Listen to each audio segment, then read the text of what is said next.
Whew.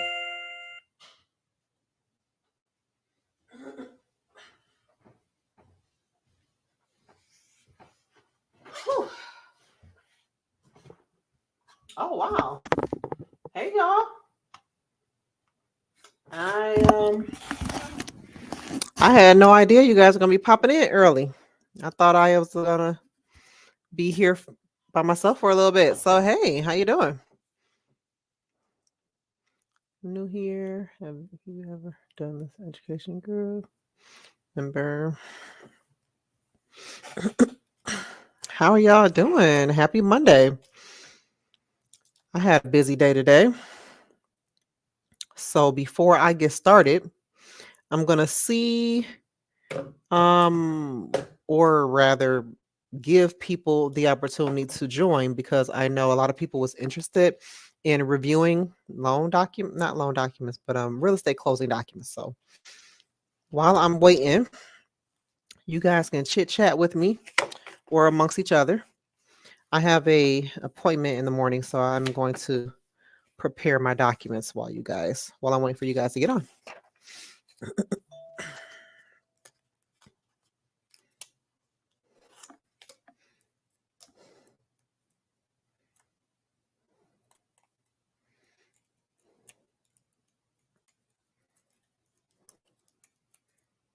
One thing I have gotten back into the habit of doing is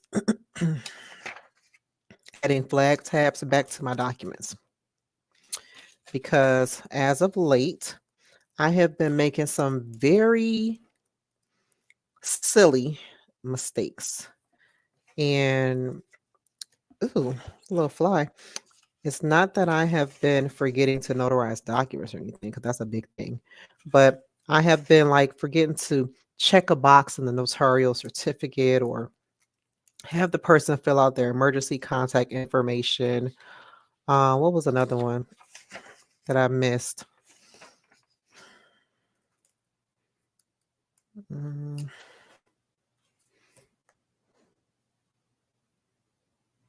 I don't remember.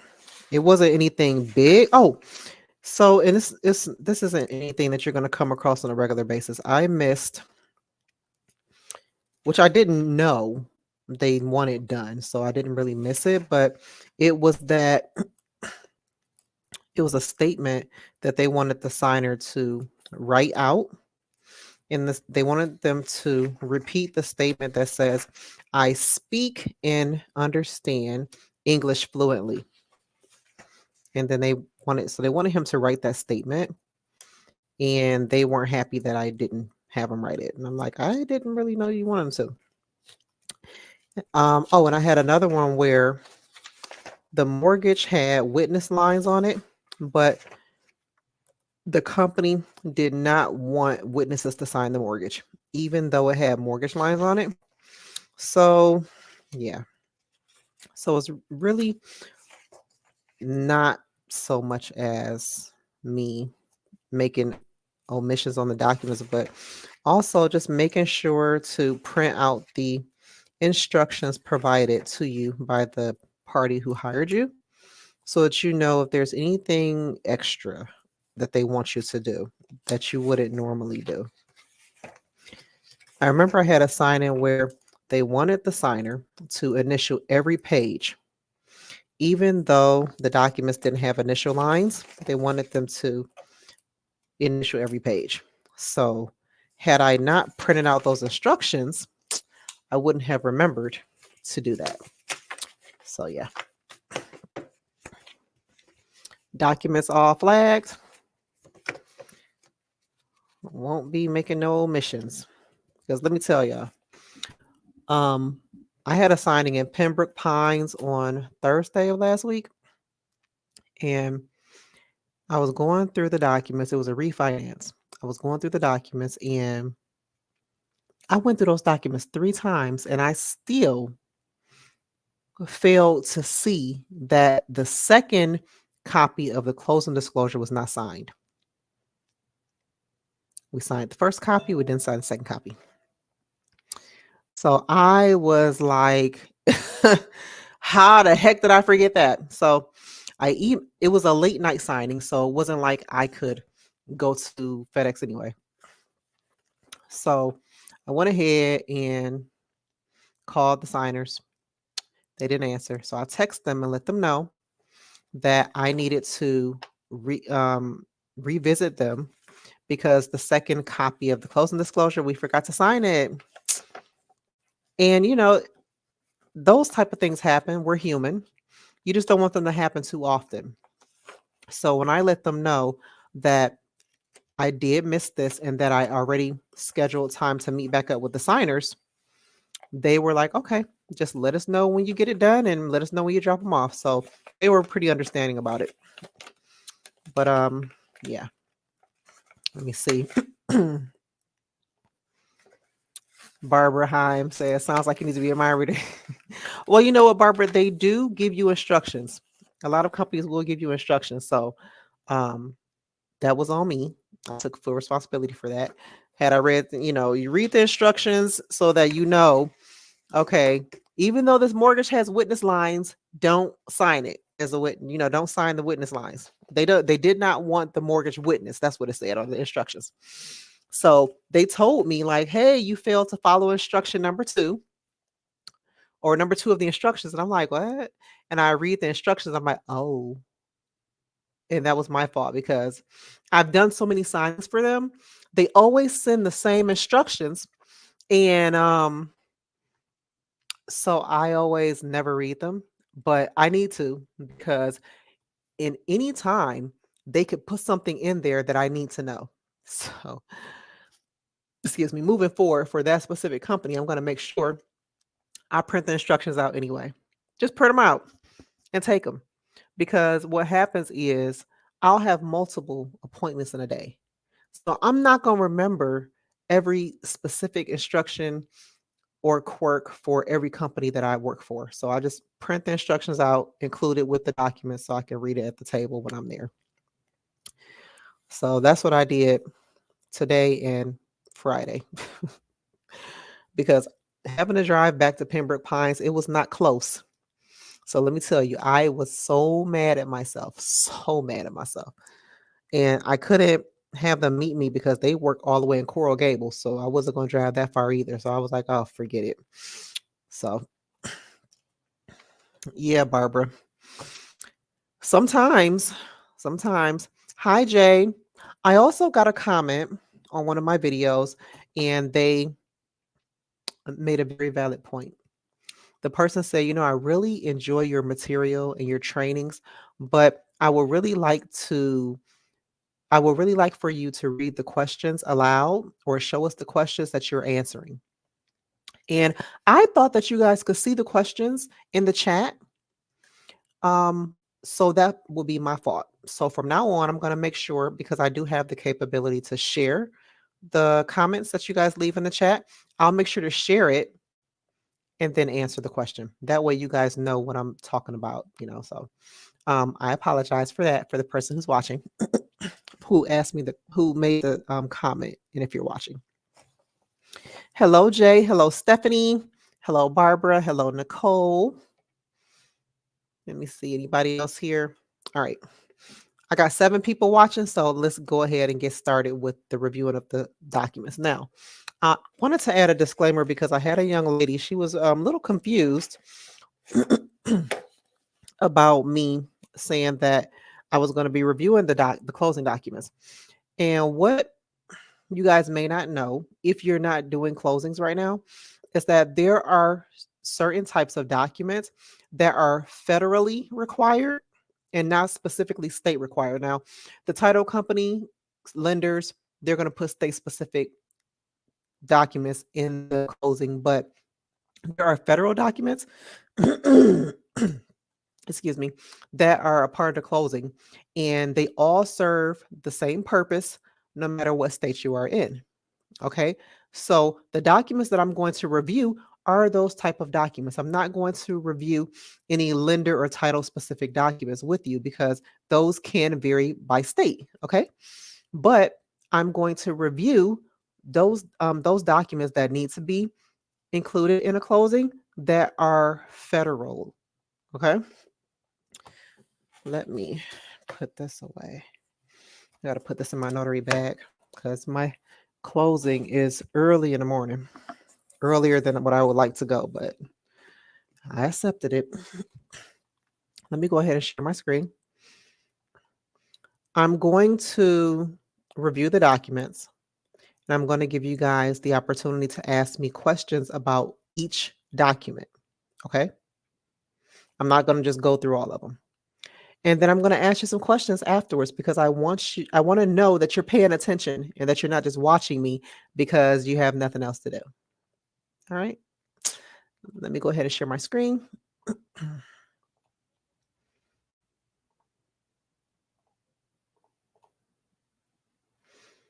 All right.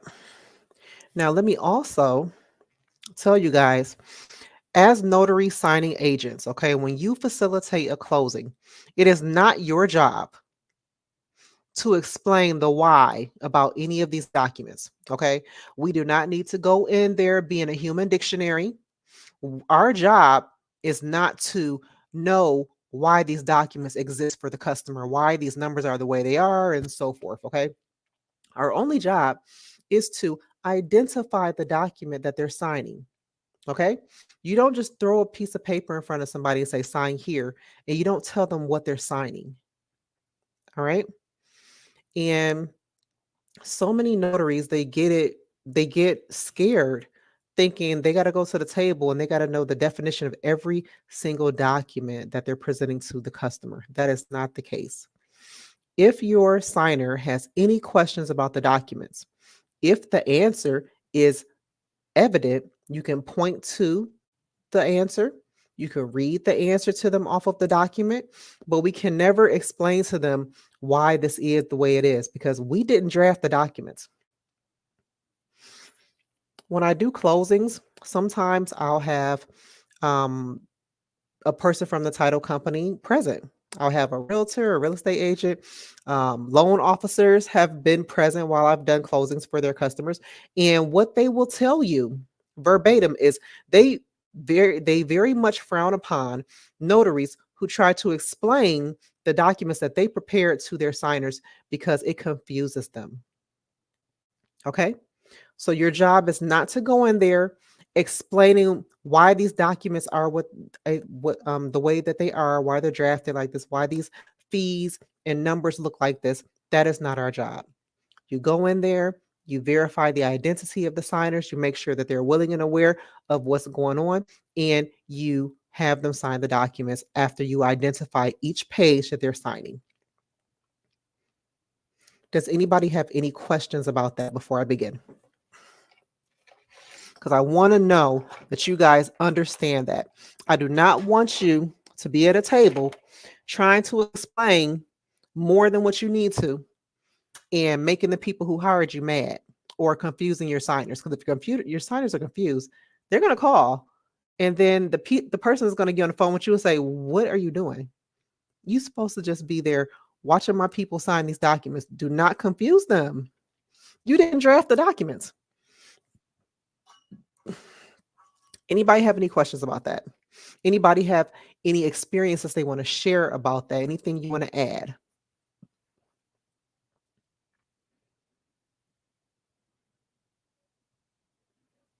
No.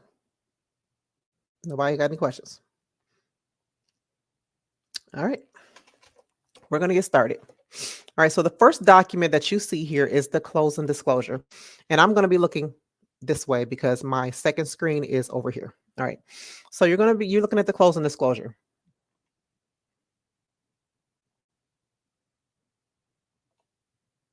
Stephanie says, you are spot on with this. I never explained the documents. Good for you. And Nicole, she said no, she has no questions. All right, so the first document we're looking at is the closing disclosure, guys. What do you need to know about this document? You need to know that this document is usually provided when there is a loan in place, and they give this to the person 3 days. They're supposed to give it to them 3 days before closing. That way, they can call and ask questions. Unfortunately, the signers wait till you get to the table because they think that you're supposed to know about this document and why things are the way they are and you don't. So Stephanie says, if the client asks a question and I know where the answer is, I just point to it and read it out loud. That's exactly what you're supposed to do, and that's it. Perfect, Stephanie. All right. So here with the closing disclosure, you have the borrower's name, okay, date issue. You have the closing date here. You have the disbursement date, settlement agent, properties, address, appraised property value. You have the loan terms. You have the refinance is the purpose for this loan. It is a fixed rate loan and is conventional. All right. What do the signers want to know on this document? They want to know the numbers. What is the loan amount I'm taking out again? Is the interest rate what we agreed upon? Okay. Is this the interest rate? Yes, that is. This the loan amount that look familiar to you? Yes. Okay, perfect. And then you could just read down the line. Monthly principal and interest is here. There is no prepayment penalty. There is no balloon payment. Okay. Principal and interest, mortgage insurance, estimated escrow. Your estimated total monthly payment is here. Now, they're going to stop and say, well, I thought my payment was going to be something else. This says estimated. Okay. Estimated taxes, insurance, and assessments. Okay. This amount includes everything that is marked off here in the X's. This is the closing cost, and this is what it includes if they care to know. And this is cash to close. It will say from borrower if this is what they're paying. It will say to borrower if they're refinancing and they have some money coming back, so it's money going back to them. Okay.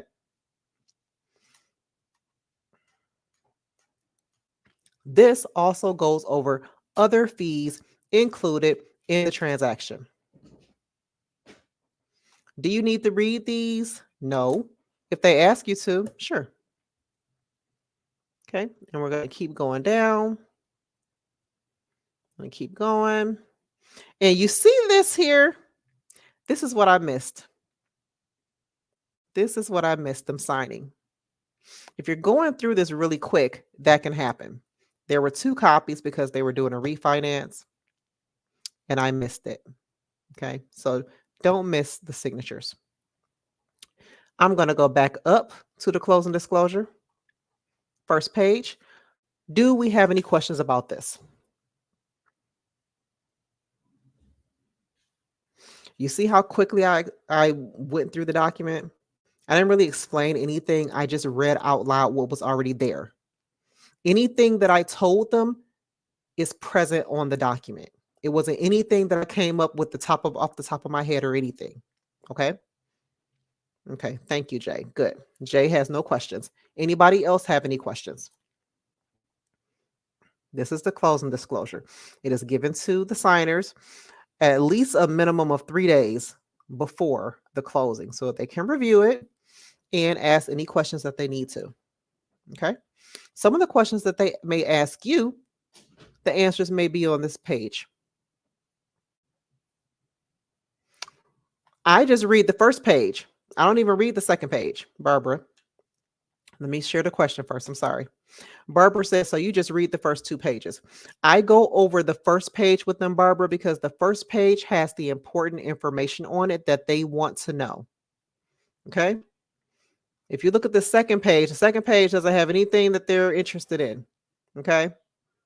It just has the other figures and information that's included in the transaction. Okay. You see that? Not really any information on there that they want to know. Now, if they need to contact somebody and they want to know what the phone number is, you have that information here. Okay. But other than that, the signers, they just want to know the numbers.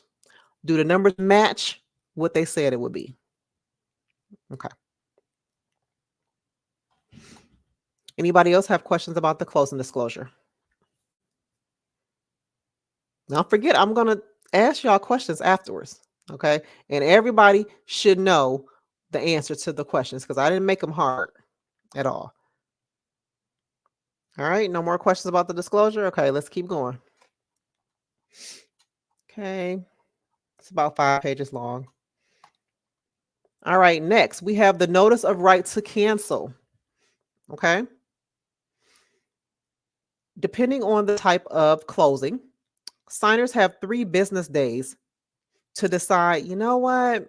I changed my mind. I do not want to go forward with this loan or transaction. Okay. So they need to know that. So when you get to this document, this is your notice of right to cancel. You have 3 business days from today's date to decide that you no longer want to move forward with the transaction. Please sign that you acknowledge receipt of this. They usually have them sign 2 or 3 copies of the notice of right to cancel, and that's per signer. Okay. If they sign inside the box, that means that they do wish to cancel. So you're going to have them sign outside the box where it says acknowledge receipt of. Have them sign and date it. Does anybody have questions about the notice of right to cancel?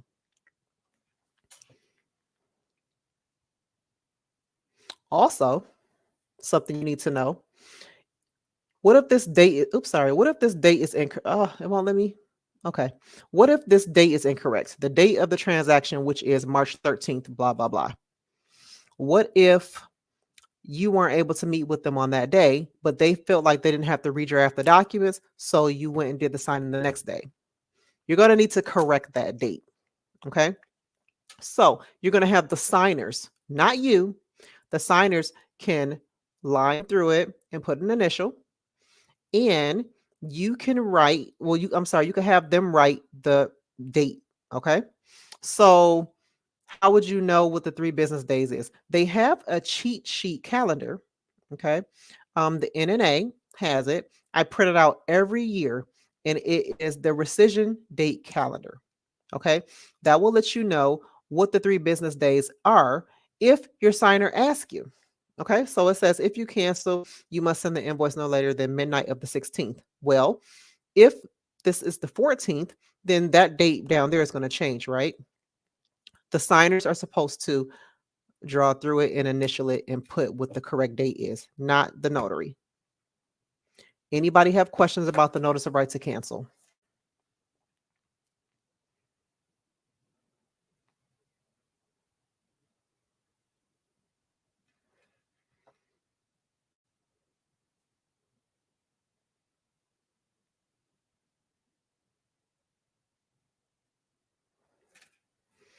Any questions about the notice of right to cancel?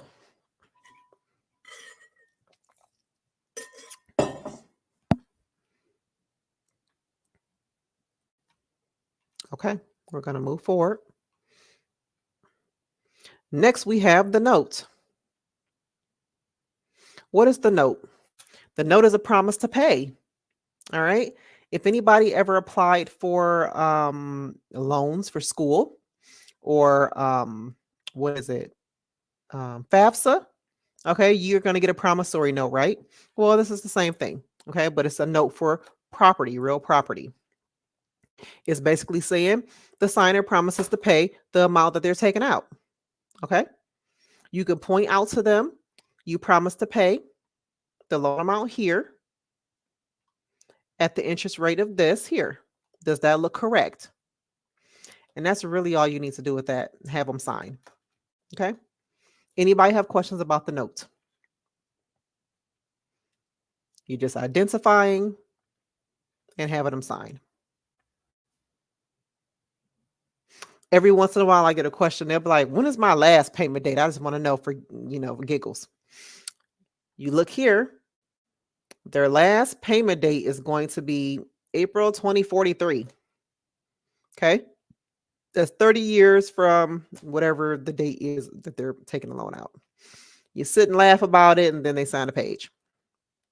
Anybody have questions about the note? The note is a promise to pay. Point out the loan amount, point out the interest amount. Do both of those look familiar to you? Or do they match what was agreed upon? Have them sign. That's it. That's it. All right, no questions about the note?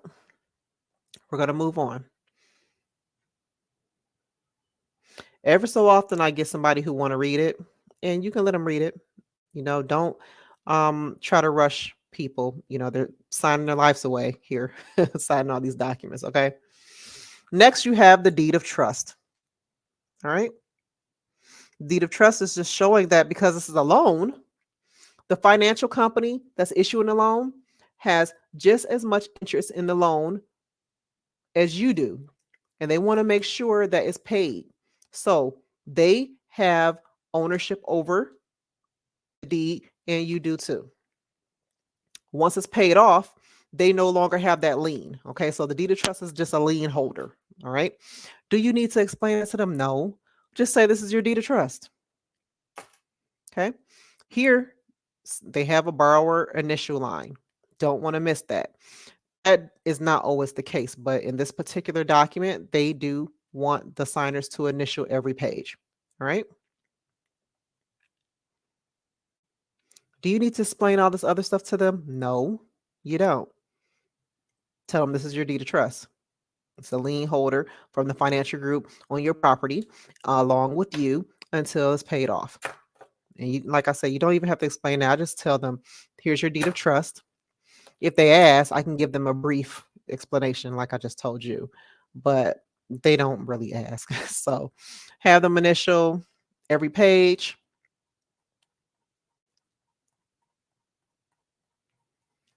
It is 14 pages. Let's go down a little quicker. Have them sign. This also needs 2 witnesses. And if this is a Florida property, the witnesses have to sign their name, print their name, and put their address. Okay. And you are also notarizing this. Okay. Do we have any questions about the deed of trust?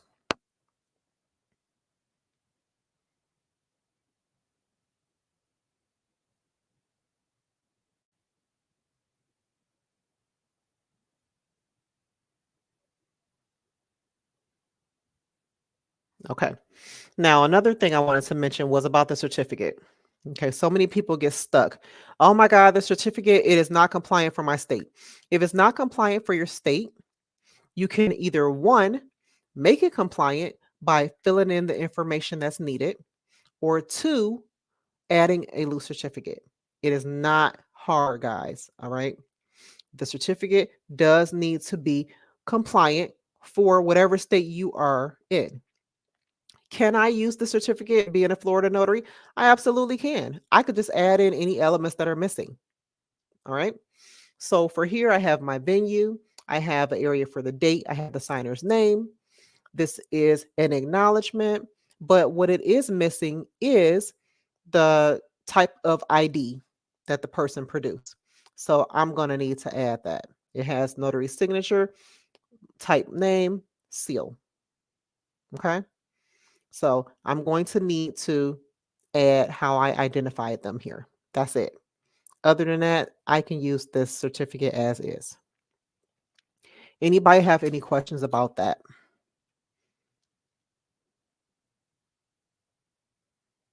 And again, I am a Florida notary. Okay. I know the certificate says California, but I can still make the certificate work.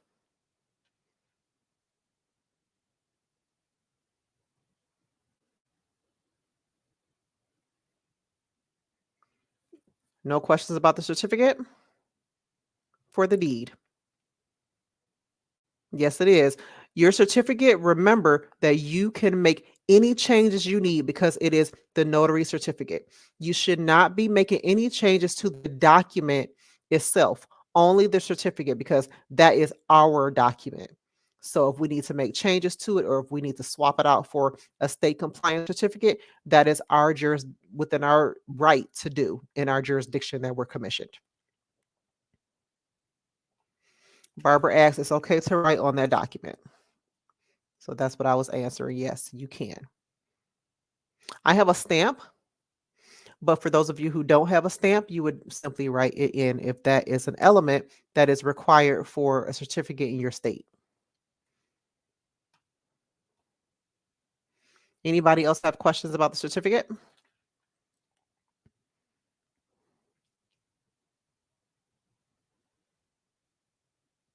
All right.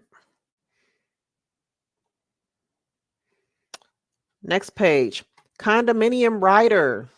Okay, what is that?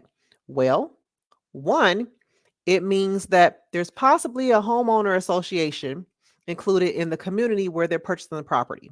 Okay, so it means that the borrowers are going to follow the rules and regulations set forth in the community by the HOA. That's pretty much it.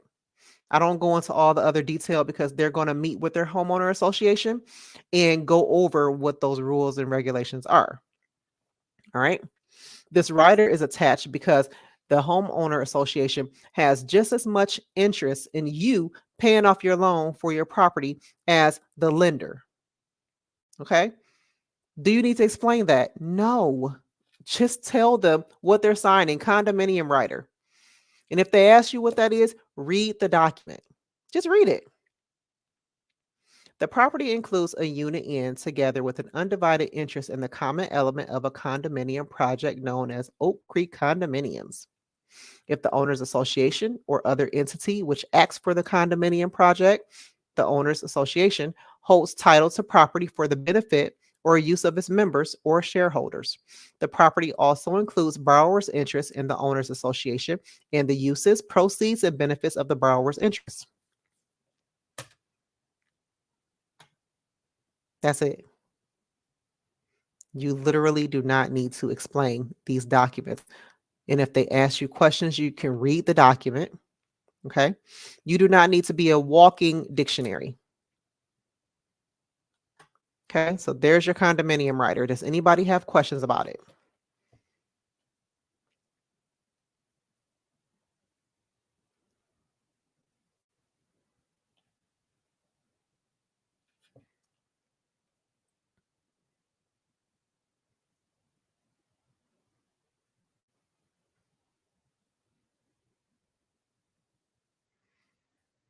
No questions? All right. We're going to move on. How many pages is condominium rider? We got 3. Signers sign. And we move on. Now you have your occupancy and financial status affidavit. What is this document for? It is telling the people who drafted the documents that this is the signer or borrower principal residence, and that their financial status will remain the same even after taking on this loan. It will not be affected by them taking the loan. Okay, so once they take the loan, they're not going to lose their job. They're not going to be laid off or whatever. All right. I literally don't have to explain this document. It's pretty self-explanatory when I tell them this, but if you're ever asked, you just read the document, read what it says. This is saying it's your principal residence. This is saying after taking the loan that you will still be employed, that you will still be able to have an income to pay the loan. That's it. Just tell them what it is and show them where to sign. Anybody have questions about this document?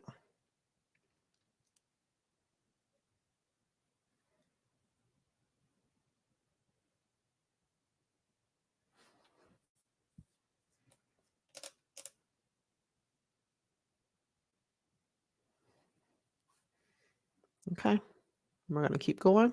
This is 2 pages. Here they have to sign and date. Another question they may ask you, should I sign my name the way that is printed up under here? Yes, you should. Okay. You may sometime get documents where they'll have Richard William Rogers, and then on another page, they may have Richard W. Rogers. I don't know why. It's just sometimes like that. So they will prefer for them to sign their name the way that it is printed below the signature line. Anybody have questions about that?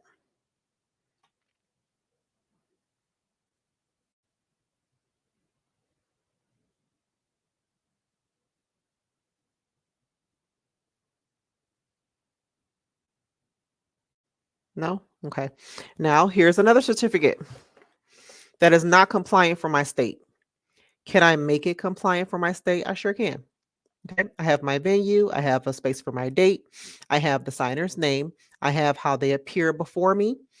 Now, what I'm going to have to add is, oh, and I have my notary signature. But what I'm going to have to add is I'm going to have to add my printed name.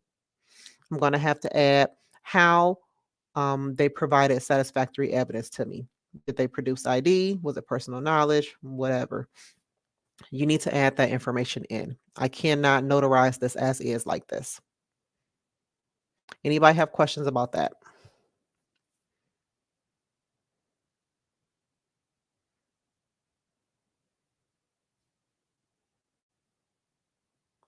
All right, I'm going to keep going. Signature and affidavit and AKA statement. They're probably going to ask you, why are all these different names here? Before they ask, I just tell them what the document is. This is your signature affidavit and AKA statement. During the process of them preparing your loan, they did a background check, and these are the several names that came up for you. So you're going to need to sign next to each one of them.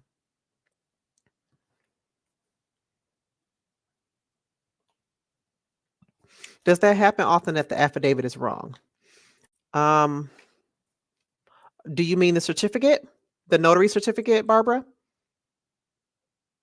Because if you're meaning notary certificate, yes, that does happen often. And the reason being is because you are not always going to notarize documents that are for your state. Okay. You may have a couple vacationing in your state and they need to sign documents so they can sell a property in another state. Well, the company who is facilitating that closing for the property in another state, they may want to hire you because you are where the signers are at that time. They're going to send you documents. It's going to be drawn up in another state, and it's going to be the certificate that's compliant for their state. So if it's not compliant for your state, you got to make it compliant before you fill it out and notarize it.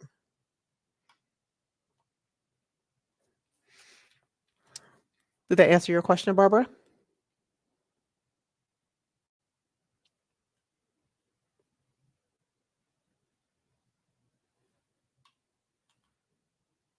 Okay. So what you're going to have the signers do is you're going to have them sign next to each name. Now, what if they look at a name and they say, I've never been known by that name? They can put on this line, not known as, or they can do NA. Okay. But other than that, they need to sign on each line the way that this looks here. And the reason being is because if there's any different type of variation of the name signed with throughout the documents, this signature affidavit and AKA statement is going to show that all of these different signatures and names are one and the same of the borrower. Do you need to explain that to the signer? No. You can give them a brief description like I just said. This is your signature affidavit and AKA statement. During the process of them drawing up the loan for you and approving you, they did a background check. These are all the names that came up for you. Please sign by each one of them. If none of them apply, you can put not known as or NA. That's it. And then you're going to make this compliant because, again, it's not compliant for my state. And then you're going to notarize it and you're going to move on. Anybody have questions about the signature affidavit and AKA statement? You see how easy this is, guys? And I do this every day. Every day. This is why I say it's very important for you to get some good practice in with general notary documents, because with closings, you're going to see the same documents over and over and over again. But for general notary, you're going to see so many different types of documents, and it's going to challenge you. And the more that you're challenged, the more you will learn, the more you will know, and the more efficient you will be when you are signing and notarizing closing documents. All right, let's keep going. We have a limited power of attorney. What is this for? Well, you can read it right up under powers. In the event a clerical or a typographical error is discovered on any document pertaining to this transaction, excuse me, my agent and or assignees is hereby authorized to correct any clerical or typographical error and to initial, sign, seal, and deliver as my act any instrument to which my agent determines to be necessary to effectuate the correction. So, long time ago, it used to be a verbal thing. They could call you, tell you there was a clerical error. You can tell them verbally, yes, go ahead and correct it. Well, they need signed documents for this stuff now. Okay. Everything needs to be written, no verbal. Okay. So they need written permission to make any corrections on behalf of the signer. And that is what this limited power of attorney is for. And it only applies to the transaction, it doesn't apply to anything else. Okay. Does anybody else have questions about that? When I come across this document, I just tell them briefly, this is giving them permission to make any corrections that they think are necessary for the document. And they will obviously contact you beforehand. They're not going to just make the corrections without letting you know. But they do need to have this written consent from you, giving them permission, and this only applies to the transaction. This closing, that's it. Anybody have questions about the limited power of attorney?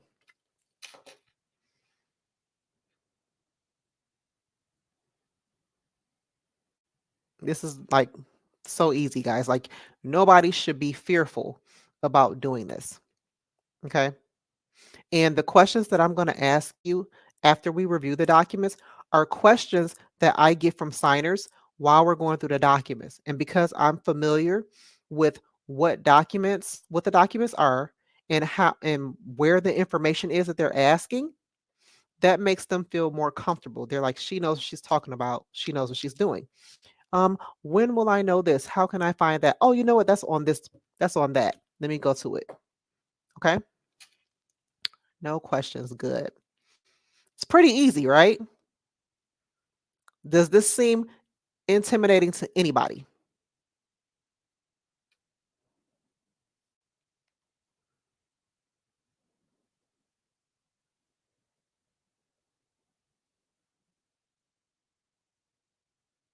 Now, this certificate is different. Okay. This certificate has you put your name in the certificate. This is why it's super important for you to read these certificates. Good job, Jay. I'm happy to hear that. Jay said not anymore because it's so easy. It's so easy, guys. It's not hard at all because all the information that you need to know to tell the signers is in the document. It's in the document. And there is nothing wrong with you reading. I'll tell a signer in a minute. They'll ask me, what's this? I'm like, you know what? I'm not sure, but let's read it and see. Oh, okay. This is what it's saying. And then we'll say, oh, okay. They'll sign and we'll move on. Never be embarrassed because the last thing you want to do is give them the wrong information because people will tell somebody that you gave them the wrong information quicker than they will tell them that you did everything right. Trust me. All right, now back to the certificate. Has my venue, has a space for the date, and it says before me. Now, before you start trying to put the signer's name there, before me means you, the notary. So you need to write your name, comma, notary public. You're not putting notary signing agent. Notary signing agent legally is not a thing. It is just an industry specific credential. That's it. Okay. So we're not writing notary signing agent. We're writing notary public because notary publics notarize documents. Notary signing agents facilitate closings. Okay. All right. So your name, comma, notary public. Personally appeared, the signer, and again, is missing how I prove their identity. All it says is prove to me on satisfactory evidence. Well, what was the satisfactory evidence? So I have to add here that information. It also only has a signature line. I also have to put my printed name under my signature line. So I'm going to have to add that too. Can I use the certificate as is with adding the elements? Absolutely. I don't need to add a certificate. If you have a certificate stamp and you couldn't use this at all, like it was just so, it was missing so much information, you're just like, I'm not about to write all that in. You draw a line through this, you put your initials, and if you have a certificate stamp, you can stamp it right here. It's ample space for that. Anybody have questions about the limited power of attorney certificate right here? We're not going to be putting the signer's name, and we're not going to be putting our title as signing agent either, right? We all understand that. Please tell me y'all understand that. I don't want nobody write notary signing agent on nothing. It's notary public. You are a notary public. Signing agent is just a credential. Okay? That means that you know how to facilitate a closing. It is not an official title given to you by the government. Only notary public is. We all understand that, right?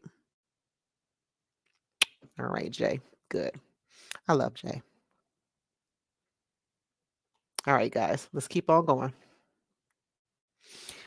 Now here I have two sets of the the uniform residential loan application, okay, which is Form 1003. I have two copies of them because I need you guys to see the differences between them, all right?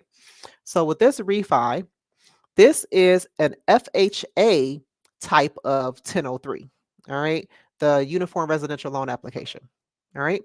You want to make sure that you do not have the signer sign up here unless they are doing an application for joint credit. Does everybody understand that? You have to be careful. You need to read. It's very important. If this is an application for joint credit, borrower and co-borrower each agree that we intend to apply for joint credit. Sign below.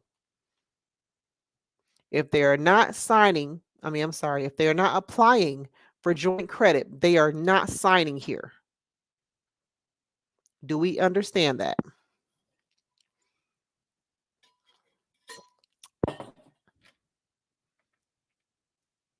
So you want to scroll down and look, they want an initial. Don't miss these lines. Train your eyes to identify these initial lines and these signature lines, guys. They want this initialed. Okay. And as you can see, this is a Fannie Mae Form 1003, just like I already told you. I already know this, but you know now. Okay. I see this in FHA loans. All right. Or FHA transactions or whatever. Here is where they will be signing though. All right. So if you have an individual, you don't have the co-borrower, you have an individual, they can sign here. If you have a co-borrower, which means they're applying for joint credit, they're going to sign in both places.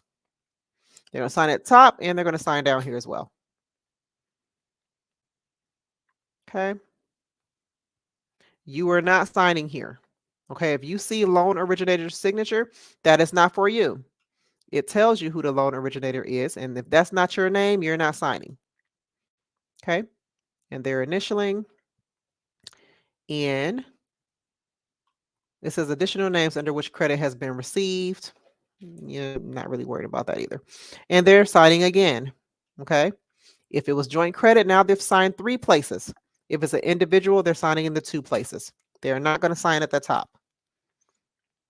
Does anybody have questions about this FHA 1003 loan application?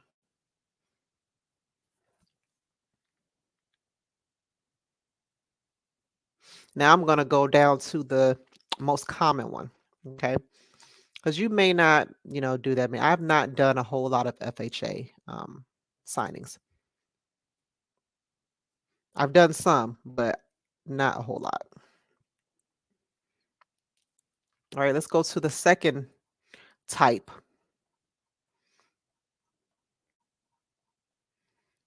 Okay.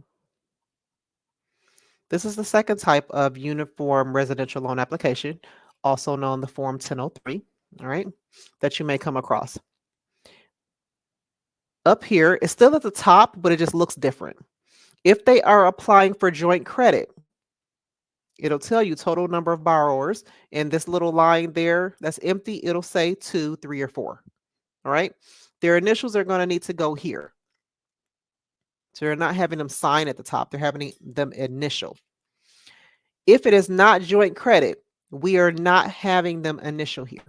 And it will tell you, I am applying for individual credit. So if they're applying for individual credit, we're going to skip this and we're going to go to wherever their signature needs to be. So let's find that.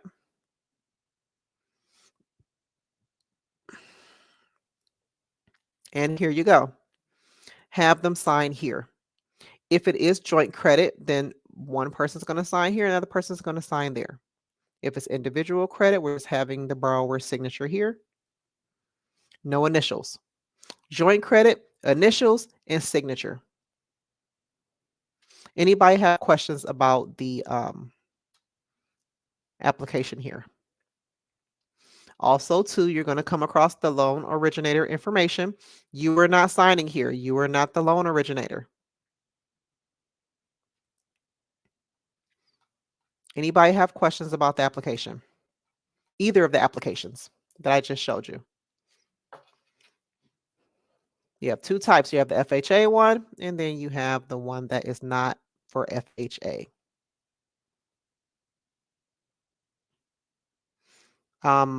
Like I said, I see both of them interchangeably. So, but I see this one more. Okay, this one is the common application that I see. Okay, no questions. Awesome. Let's keep going. All right, so we have this document here, the USA Patriot Act Customer Identification Verification Form. Okay. On some of these, they only require you to request one type of identifying document. Okay. For some of them, they want two. So you have to read. So it has the instructions here. The named individual must present at least two forms of identifying documents for review. So already I know I need to ask for two types of ID. Okay. It's going to tell you here at least one of the identifying documents must be an unexpired government issued document bearing a photograph of the named individual. The other identifying documents, not specifically listed below, must, at a minimum, bear the individual's name. Examples of the other acceptable identifying documents include, so this way you don't have to guess. So document one needs to at least be one with a photo. Okay.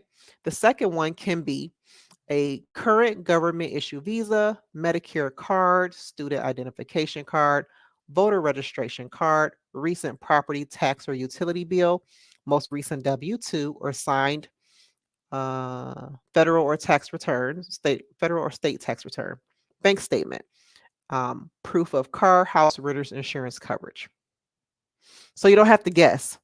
They have it right here. So if you are going through the documents, which you should review the documents before you go to the signer. Give them a call. Okay.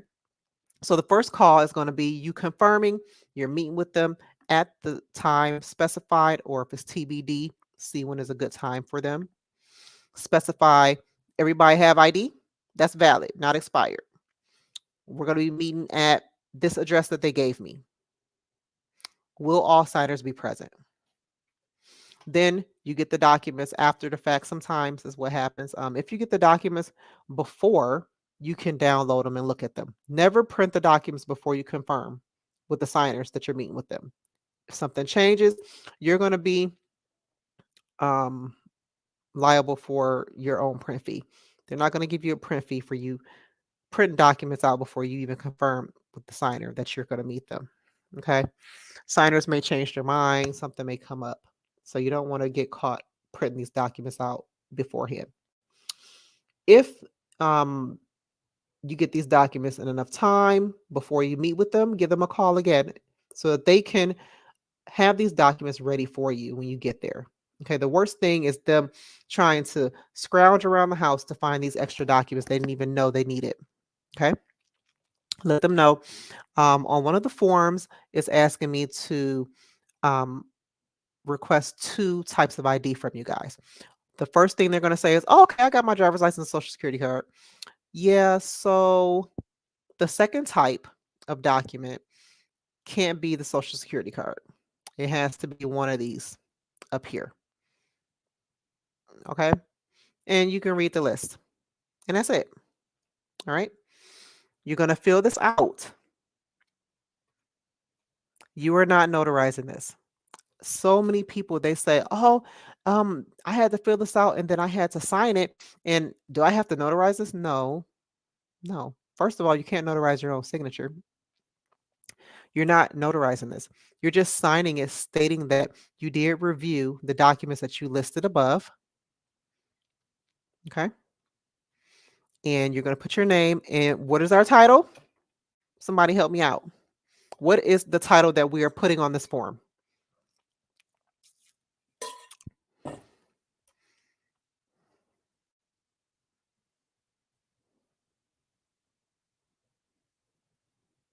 Come on, somebody tell me quickly. What is our title? We're going to sign our name. We're going to date. We're going to print our name. And then we're going to put our title. Perfect. Yes. Good job, Jay. And good job, Barbara. I'm sorry. Notary Public is our title. Anybody have any questions about this document, the USA Patriot Act form?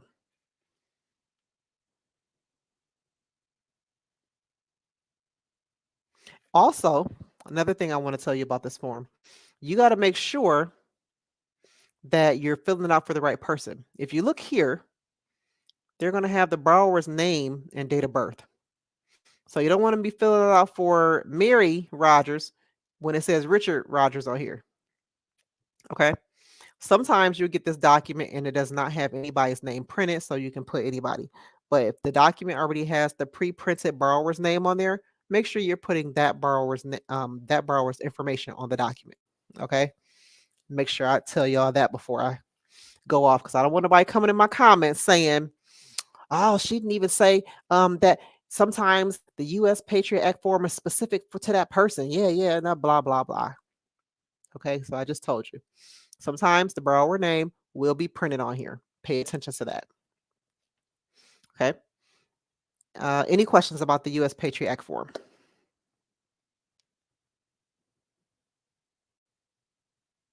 Okay. Let's keep going. Oh, that was it. These are some blank journal pages for you to practice.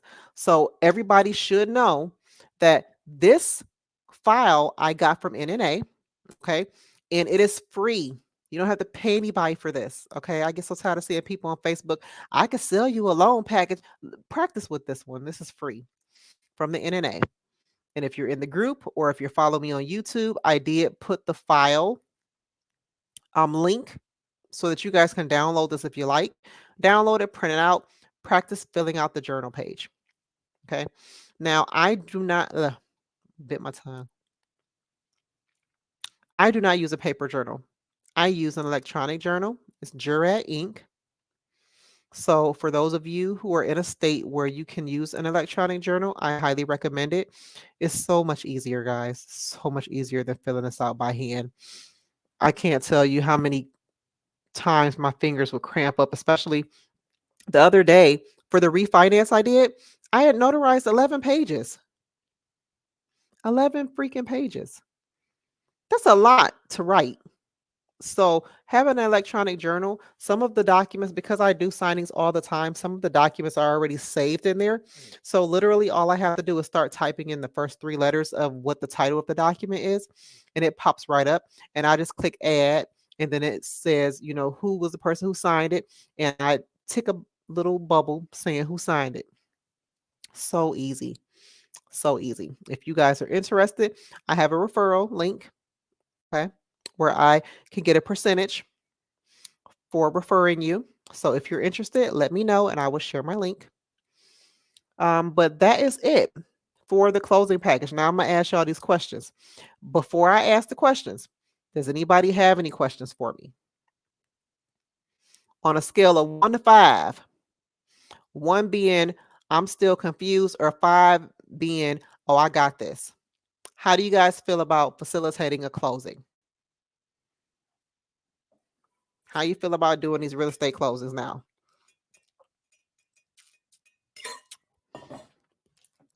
Let me see them numbers.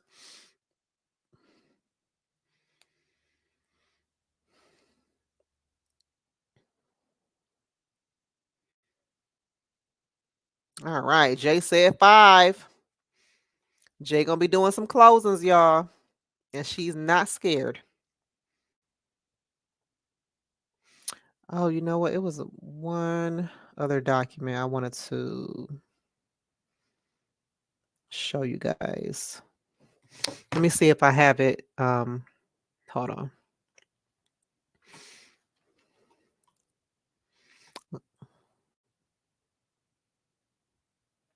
Oh, wait. Somebody asked a question. All right. I understand this part, but I'm nervous about what to send back. Barbara, you're going to send everything back. Okay. You're going to send everything back that they had you download. When you do scans, if for some reason they want you to scan back specific documents, so if they say they want you to send back the lender documents or they want you to send back the title documents, all you got to do is call them. That's all you got to do. They do not expect for you to know what they know because that is not your job. So if they tell you, hey, can you send the lender documents to this email and then send the title documents to this email? For the for the closings that I've done, if they've asked me to do that, they sent a list. And on the list, it will say these documents get sent to this email, these documents get sent to this email. But that doesn't happen often. Okay. Normally, you send everything back, and the closing agent does that. Okay. So you never have to worry about what do I send back? Send them everything. Okay. Everything that was signed, everything that was reviewed. Okay. Because most times you're going to print out 2 copies. You're going to leave a copy of everything that was signed and reviewed with the signer. And the copies that they signed, you're going to keep and you're going to send it back to the person who hired you. Okay. Did that answer your question? Hey, Nicole said a 7. All right.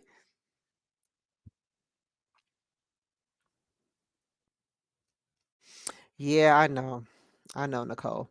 I'll tell you, closings are not my favorite only because I don't get paid the same day. Now, I have direct clients that will pay me the next day, you know, ever so often I'll get paid the same day. My attorneys, for the most part, they'll pay me the same day or the day after. You know, if they're mailing a check, I'll get a day after. But signing services, you're waiting at least 30 to 60 days. And some of them pay 7 days and 14 days. I have a couple of new signing services that I'm working with that do that. So I'm very, very happy. But the majority of them is still 30, 45, 60 days. So yeah. What can you do? All right, guys. So let me find the document I was just saying I wanted to show you before I start asking you these questions because one of the questions is that document. Let me see.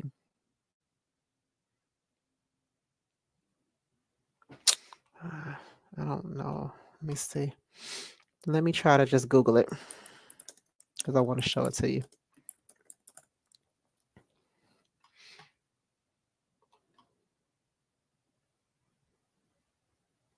All right, here we go. I'm going to show you this here. All right. So what you are looking at is the first payment letter. Okay. The first payment letter is the document that you want to read off to the signer. All right.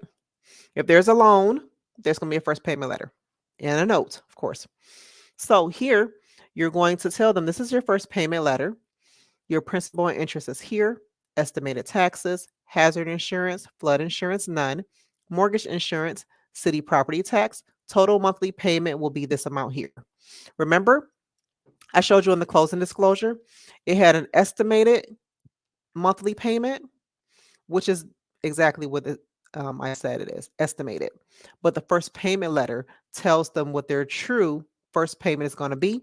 And it also tells them when their first payment is due. It also tells them what the balance of the loan is, what the current interest rate is. Okay. This is the document that you do want to show them.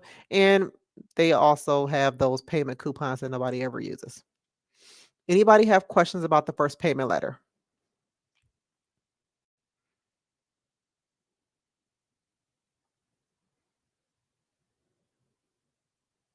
All right, good. Now I'm going to stop sharing my screen and I'm going to go into my questions. All right. First question. Oh no, I'm a not say that one. Because I just told you. Okay. First question I'm going to ask you. Customer asked, what was my loan amount and interest rate? Where can you find this? On what document?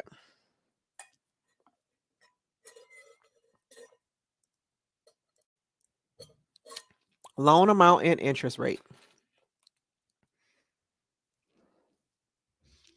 They ask you, and you're going to go to that document to show them. What document are you going to go to show them what their loan amount and interest rate are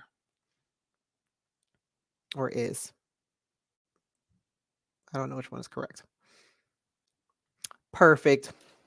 Barbara got it right. It's the closing disclosure. So yes, you are correct. All right. Next question. Customer ask, is there a prepayment penalty? What document are you going to go to find this information?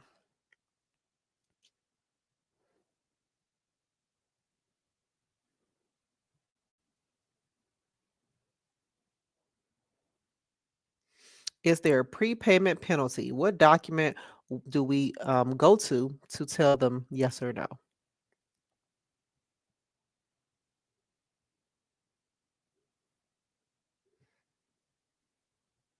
Correct again.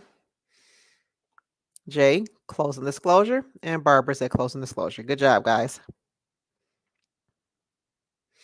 Oh, I didn't show you this document, so I can't ask you the questions for here. Let's see. We didn't have this document either. What I'll do is I'll ask those questions and tell you the answer, but let me see. How much am I getting from the sale? What document will we look at to tell them that?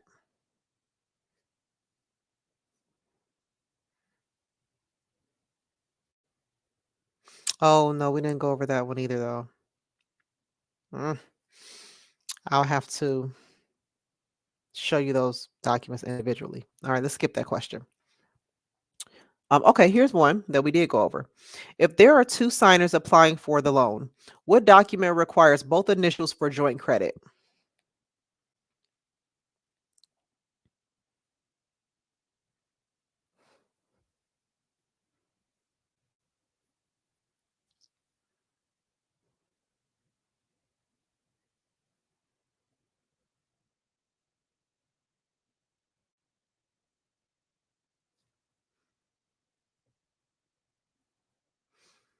If there are two signers applying for the loan, what document requires both initials for joint credit?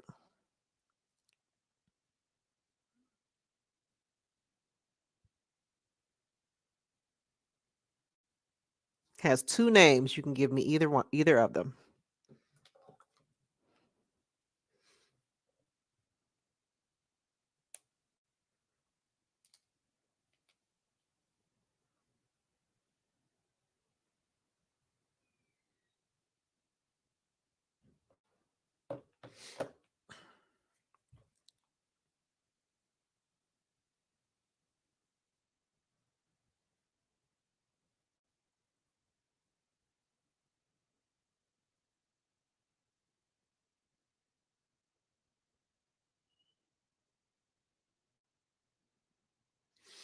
Nope, it won't be the closing disclosure for this one.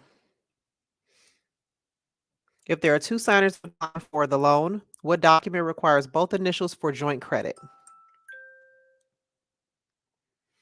It has two names that you can identify it by.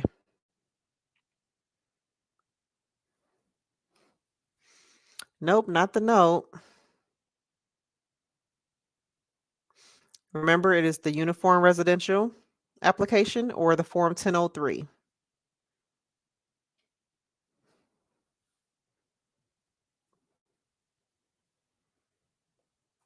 All right. Next question. What document is provided to the signer no more than 3 days prior to closing?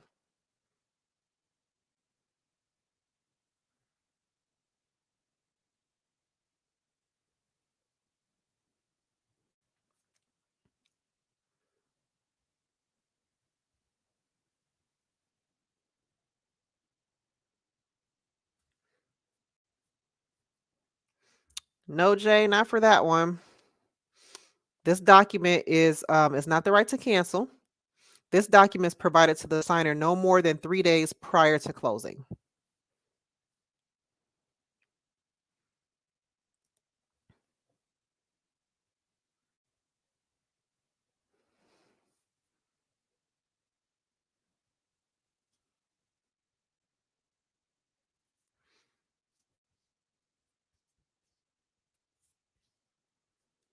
Given to the signers 3 days prior to closing at minimum. Yes, correct. Barbara said the closing disclosure. Now, Jay, you answered this one earlier. What document is signed stating the signers have 3 business days to change their mind about the transaction?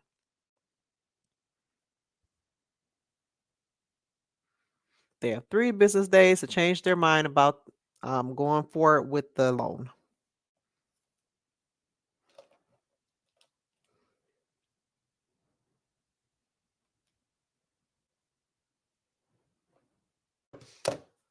Correct. Barbara said right to cancel, and Jay answered it earlier for a different question, but yes, it's the right to cancel. Let me go back to the top for the first question. Customer asks, when is my first payment and what is the first payment?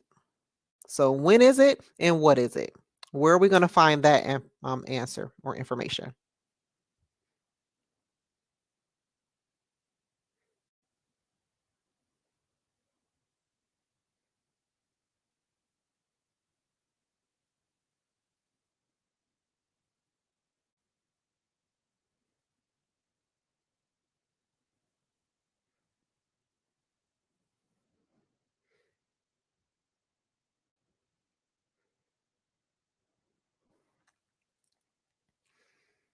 When is my first payment and what is my first payment? Where are we going to find that? What document?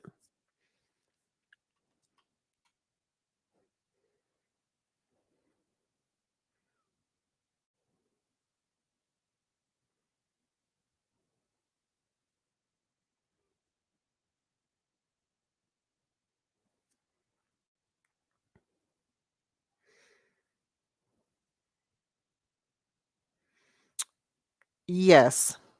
The promissory note is one. What is another one?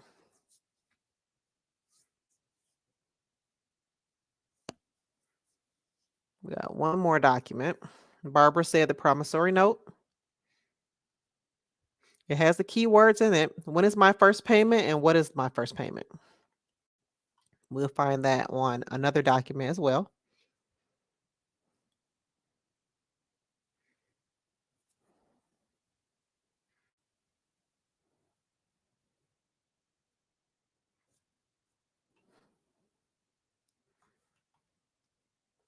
I just showed it to you guys.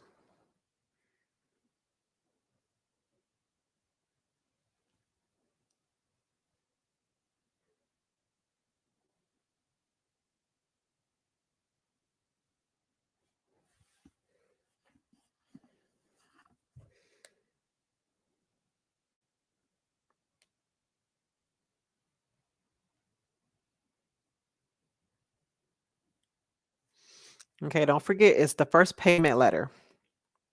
The first payment letter lets them know what the exact first payment is going to be and what's the first payment date. When is it due? Okay. Now, the other questions I wanted to ask you guys, I didn't show you those documents because they weren't in this closing packet. So, one of the questions is about how much will go into escrow for taxes and insurance. Okay. So, you will find that on the escrow letter. Okay, so let me pull it up.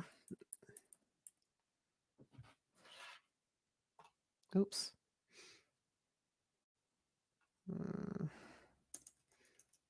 Uh-oh.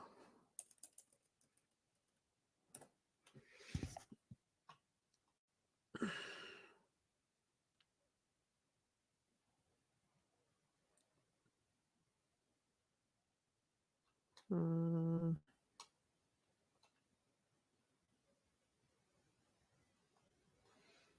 no, that's not it.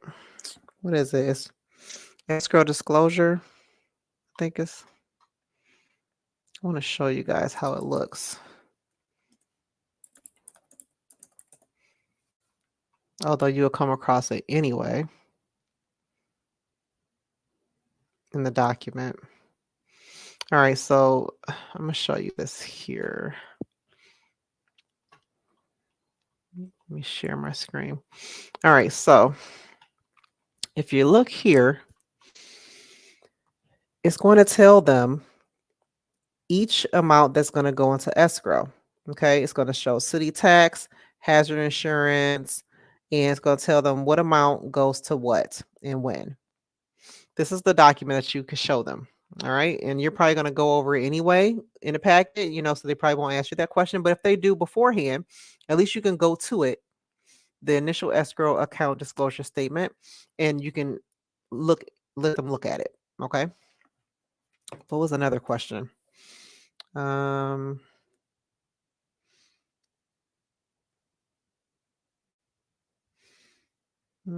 how will I get my funds post closing?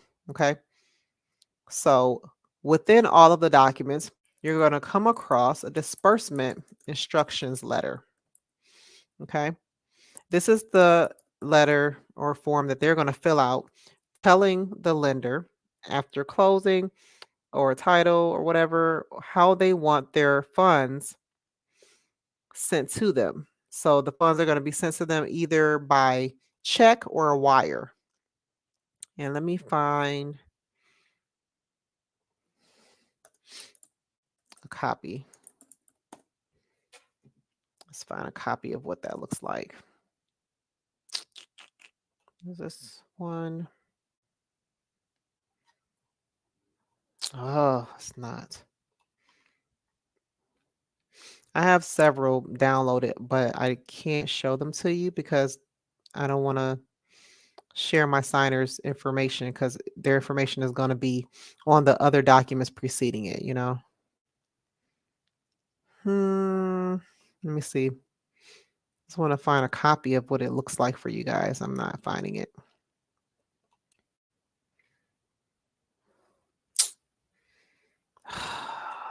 Oh my God, it's so hard to find things, I swear. Mm, yeah, I think, no, it won't look like that. No. Okay, well, I can't find a copy of it. Oh, wait, let me see. Just want to find a copy of what one will look like. Okay, I can't find a copy. Sorry, guys. But you will give them that document where you're going to fill out this disbursement instructions form. And you're going to tell them how you want the funds. And they're going to be like, oh, okay.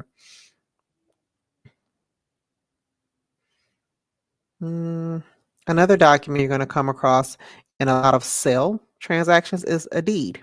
Okay, you're going to have a warranty deed, grant deed, whatever. But when you come across the deed, only thing you need to tell them is, here is your deed, grant deed, warranty deed, quitclaim deed, whatever. This is transferring ownership of the property from the seller to the buyer. That's basically what it's doing.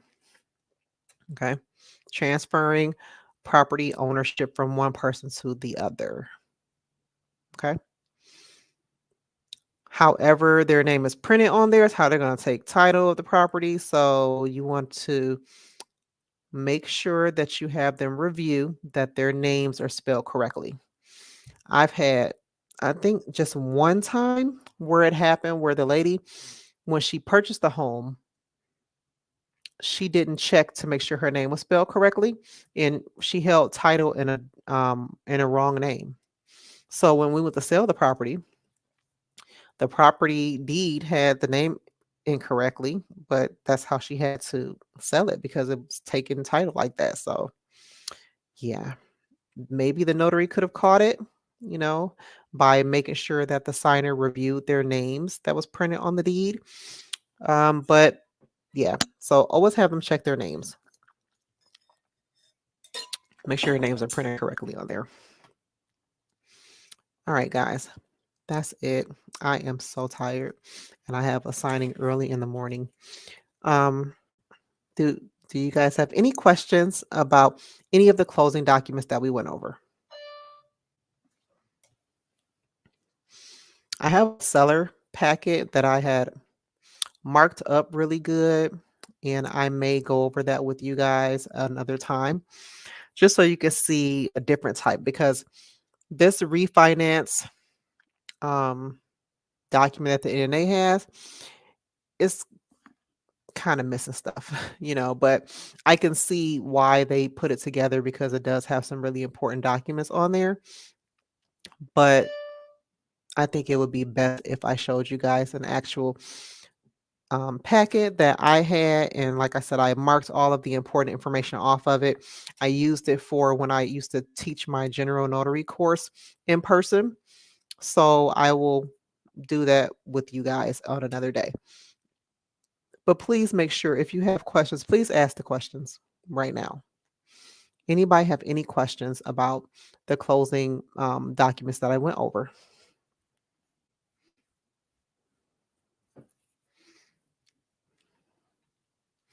Does anybody have any questions that you just wanted to ask that are notary related or business related?